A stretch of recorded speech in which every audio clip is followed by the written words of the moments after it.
Brown అయ్యాక separate బౌల్లో వేసుకోవాలి.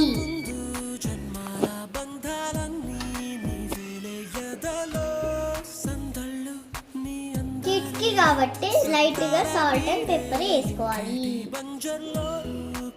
ఇప్పుడు సన్ఫ్లవర్ సీడ్స్ అదే గీలో వేసుకోవాలి. సేమ్ ఇది కూడా సిమ్లో పెట్టి వేపుకోవాలి. ఇది కూడా సపరేట్ బౌల్లో వేసుకోవాలి. వేడి మీద సాల్ట్ అండ్ పెప్పర్ వేసుకోవాలి. అదే ప్యాన్లో గీ వేసుకోవాలి. ఇప్పుడు పంకిన్ సీడ్స్ వేసుకుందాం. Mixing mixing mixing mixing mixing mixing అన్నీ సిమ్లోనే వేపుకోవాలి.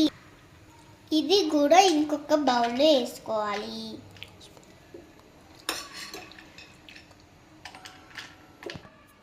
ఇప్పుడు సాల్ట్ అండ్ పెప్పర్ వేసుకోవాలి. చల్లగాయాక ఈ గ్లాస్ బాటిల్స్లో వేసుకోవాలి. Avoid plastic and aluminium. Eat healthy and stay healthy.